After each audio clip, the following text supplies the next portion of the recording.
what Jason Lockenfora of CBS is reporting is that the Vikings will be talking to a lot of teams about trades, and he lists Everson Griffin, Lindvall Joseph, Kyle Rudolph, and Stefon Diggs. So I wanted to go one by one because we have time.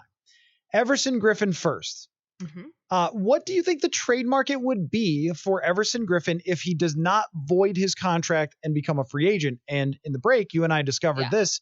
His contract, he shouldn't void it because he's going to earn a boatload of money if he stays with the current deal that the Vikings have him on. Yeah, and his cap hit, let's go over the whole thing first. So it's a $12.9 million cap hit, and this is a team that, is already trying to figure out how it's going to crunch these numbers to make it work. And so he's making $13.5 million in cash next year.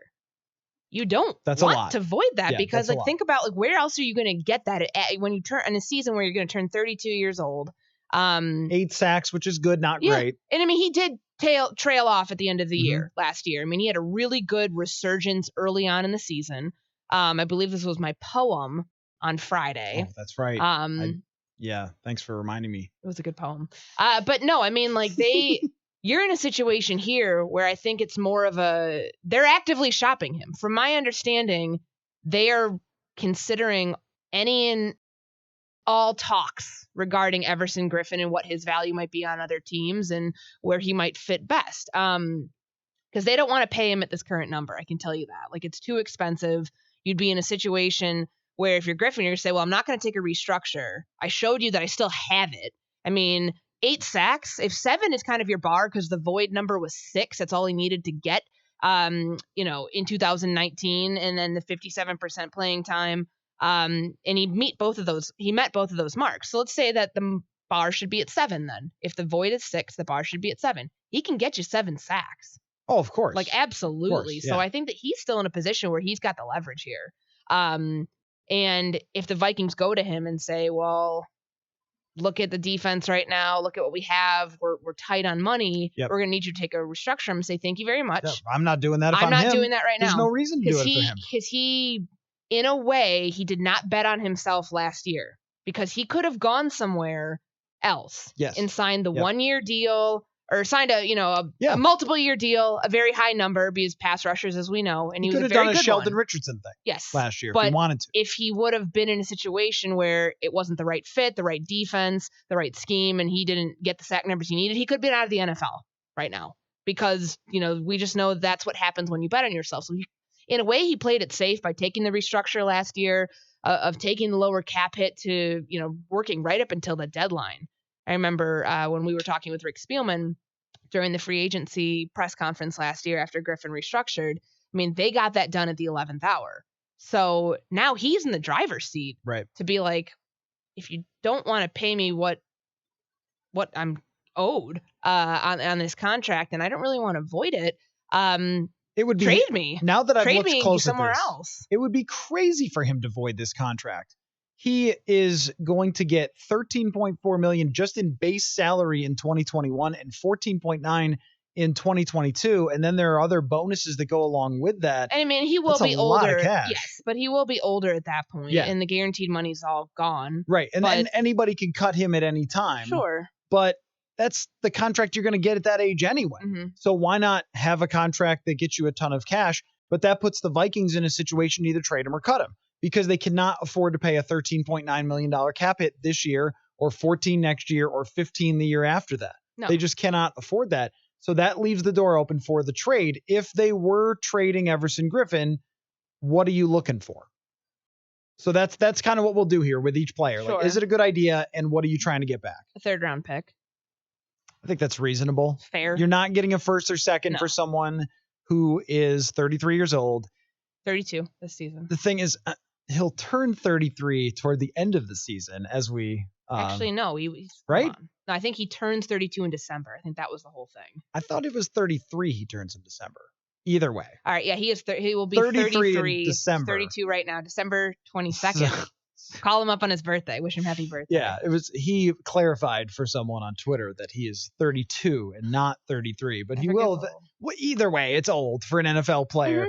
And, but as we know with certain pass rushers, you can't just put the blanket statement as like the older they get, the better or the more sustainable it is. I mean, Usually they're great, though. Like, the only guys who last into their 30s are Julius Peppers. Yes, and I mean, in Von Miller and people like that, like that's the trajectory you're looking at there. I would and bet Jared on Allen the elite guys. Yes, but look at what happened in that Saints game where they ran that NASCAR package and they put both he and Danielle Hunter on the inside. I mean, that's what he did early on in his career.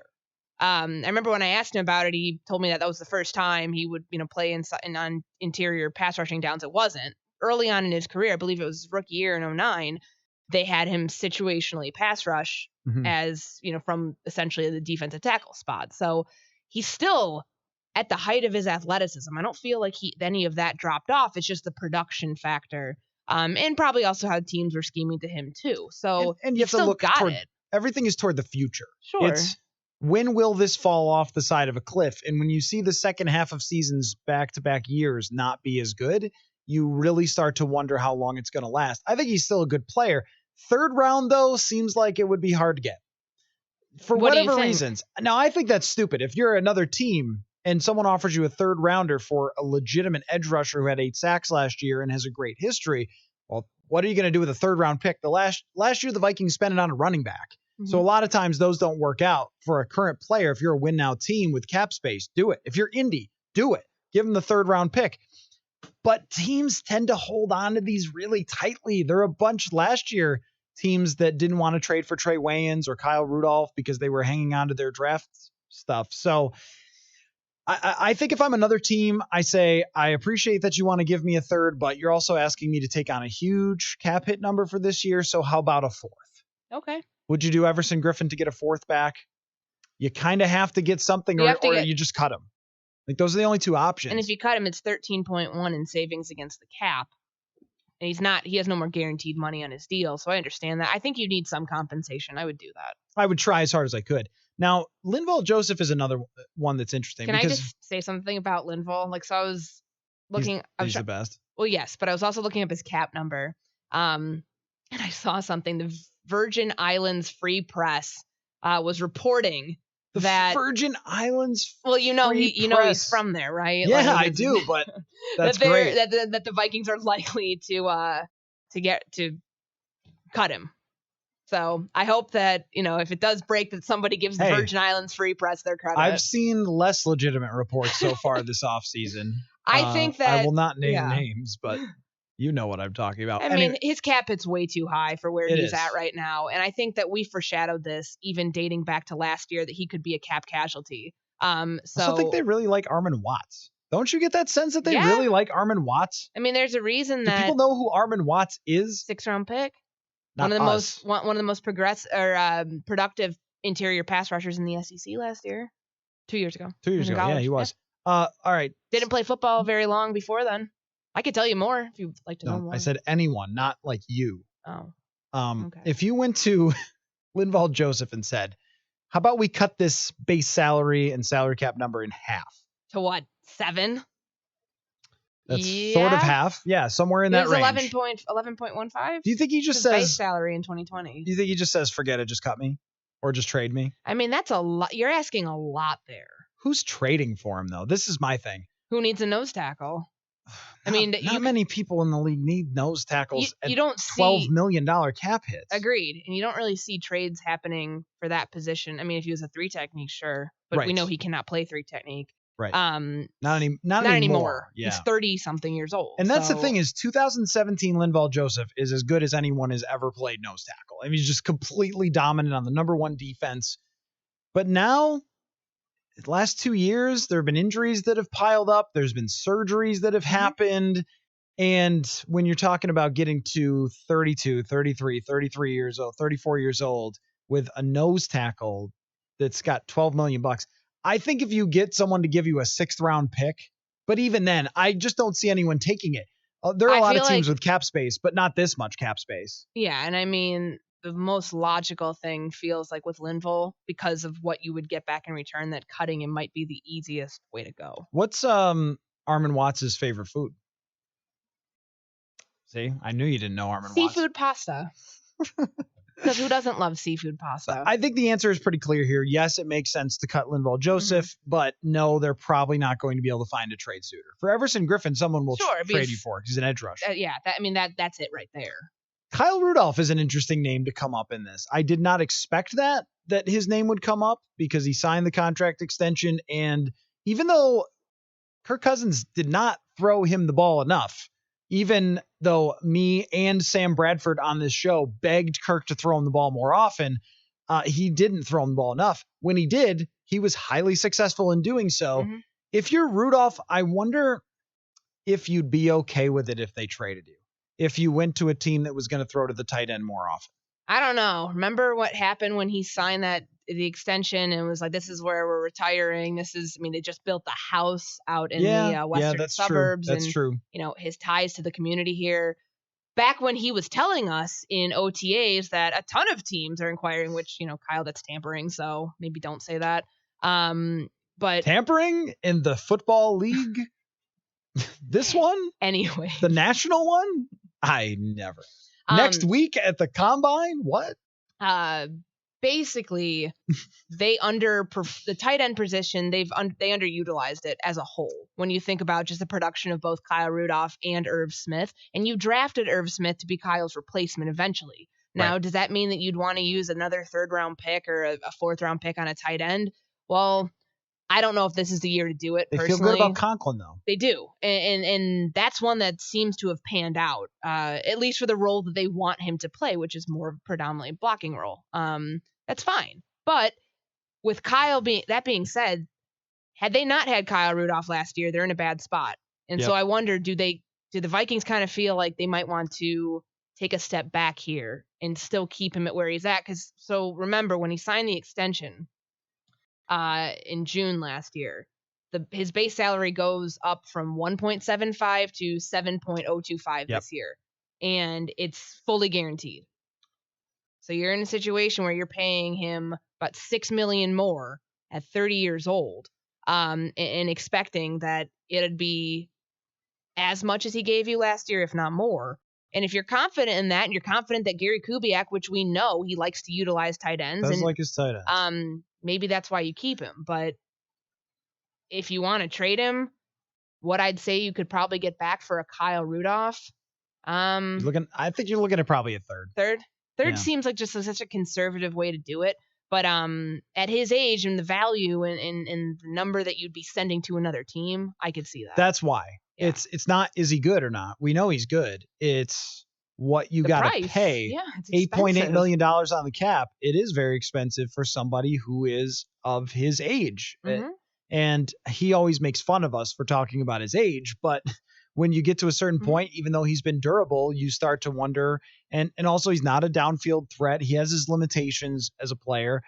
He had a good season last year. Yeah. And he can do more than block.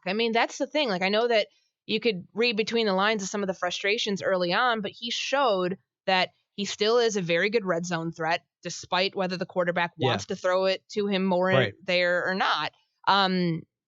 He's a good mismatch. And I think having Irv Smith benefited Kyle a lot because we weren't really sure how that dynamic was going to work out.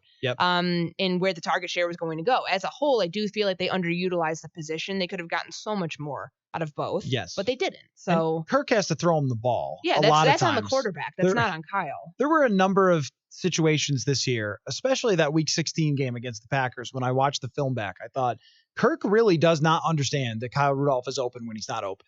That he can box out guys and you can just throw it his way and he'll make the catch. And even if it's not a perfect throw, he'll make sure it doesn't get intercepted. He probably could have had another 15 catches last year if Kirk would just look at him more often, but he won't. Mm-hmm. We know this about Cousins. If you're not open, he's not throwing you the ball. And this is not a guy who's going to get a ton of separation like Irv Smith might be able to because he's quicker and he's smaller than Rudolph. So I would understand if he wanted to get traded. It's just the value is not super high. And if I'm Gary Kubiak, why, other than just cap desperation, why would I want to take away a player who, when you throw his way, you have 130 quarterback rate? That's a good segue into the next one on your list. Yes, it is. But let me just say one more thing, that Irv Smith looked great last year. Oh yeah. I think he had a great rookie season. No, I think that if you expect him to be involved more in the passing game next year, you're spot on about that because. And when Thielen was out, he stepped in. Yes. Now the Diggs thing is weird. It's just weird. Where are we at with that? All right. I want to start with one thing because to all the people who have been sending tweets my way of what does this mean? Him and Jaron Kearse speaking back and forth in millennial language on the Twitter machine. And, what does it mean that he deleted? What does it all mean? Allegedly deleted, which I was actually informed to today because I am old, that you archive things on Instagram. Okay. So maybe he didn't delete. He didn't wash it. He just. We don't know that for a fact. I'm just He speculating. just made a scrapbook out of it. Yes, essentially. What are the dramatic tweets and all the weird They've things always mean? existed though. Yes, that's who he is. So I wouldn't think of this as a Jordan Howard situation in Chicago. One day he gets angry and deletes all of his Bears stuff. I feel like it's a different situation here. I can tell you this. The Vikings are expecting that he is going to be on the roster next year. He is a part of their plans this offseason as you build around this. Like you said with Kyle Rudolph, Gary Kubiak doesn't want to get rid of a guy of the caliber of Stefon Diggs. Now, does Diggs want to go somewhere? I don't know if he wants to be in the same offense. Yeah, but too bad. You signed a contract that keeps you here. Exactly, and you are under contract. But from the Vikings side of things... He has no leverage. Yes, but from the Vikings side of things, to make this clear, they have no intent and no reason to go down that path. Why would you? Never have wanted to. Why would you? I mean, if they really wanted to, you could field calls week 4 when he's having a temper tantrum and doesn't want to go to they told everybody to buzz off. Yes. Yep. So if you wanted to do it then, when you said, hey, let's table this till the offseason, you could have been entertaining it for a while. There is no incentive here for the Minnesota Vikings to get rid of Stefon Diggs. None at all. Yep. I agree. Moving on. And if you're Diggs, what exactly are you going to do about it? Would be if I'm the Vikings. You can't do anything about it. Really? What do you want to forfeit any of the money that you're going to make by holding out or throwing a tantrum? I don't know. I just don't understand you'd basically have to pull a Carson Palmer where you just said, I will never play for you again. And I don't think it's that serious of a situation where he would say that. I don't either. And I know that he gets the diva label and, for unjust reasons, I think for a lot of it. I don't agree with it. But I can understand his frustrations within the offense last year. But I will say this is still going to be the exact same offense that it was last year, whether or not you give Dalvin Cook a lucrative extension or if you just decide that you're going to still run the ball as frequently as you did last year. Yeah. So that's a situation where I don't anticipate it getting this huge uptick for Diggs' targets and for him to be the focal point of this offense. I don't think that's going to happen in Minnesota. No. But you signed that contract and you've got to play out the length of it unless something goes awry and they need to trade you to, if there was some injury, if they needed to do something to be able to move you off the books. But for now, he's too valuable. And he's just way too valuable to this team. They're not tanking. No. They brought Dom Capers and Gary Kubiak onto the staff. Yeah. They're trying to win.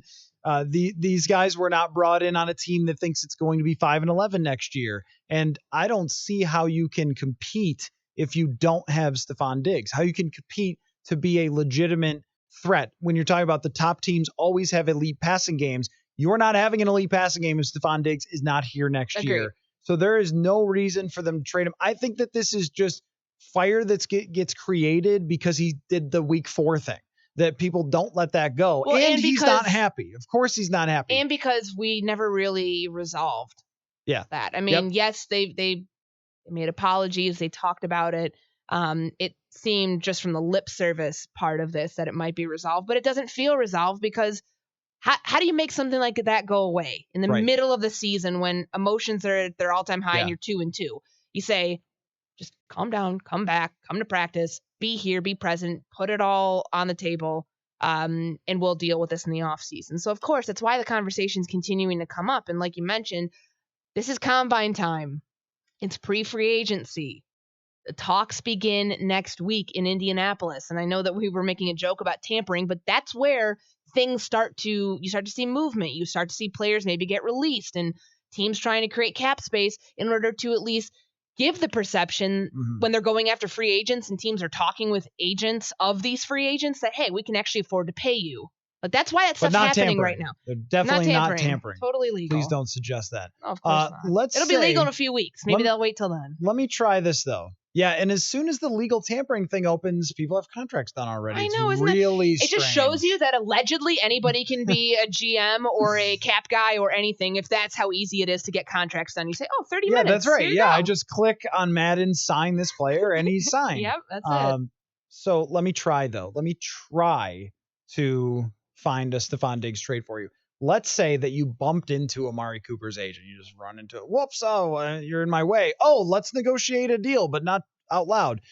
So through a series of clicks and whistles and blinks, they decide at the combine that Amari Cooper is interested in signing with the Vikings if they wanted to trade Stefon Diggs. And another team comes in, let's say the Cleveland Browns. They say, yeah, actually, Kevin Stefanski is really interested in trading for Stefon Diggs. In fact, they'll trade their first-round pick for him to have Landry, Diggs, and Beckham, and they're going to throw every play. I'm going to throw up if that happens. That would be incredible. Because it wouldn't work. I would also ask to be transferred to Cleveland radio to cover that for a year. It would never work. It would be super fun. Are you taking that deal, though? No, I'm not. Even if they were going to sign another receiver to fill Diggs' shoes. It doesn't change anything. Like, it's not going to change what gets you a first-round pick and you'd have another good receiver. You'd have, yeah. I mean, the only thing would be the additional first-round pick, which of course I'm not, turning my nose up at draft capital. I think I'm making the deal. I don't think anybody from Dallas or Amari Cooper's agent or any of that representation. You can bump into them or run into them in the restroom or something? I got my tray of food. Oh, I'm sorry. I didn't mean to throw it on you. It's got a contract on it for your client. I don't think that would happen. There's no reason. I mean, Amari's in a great situation.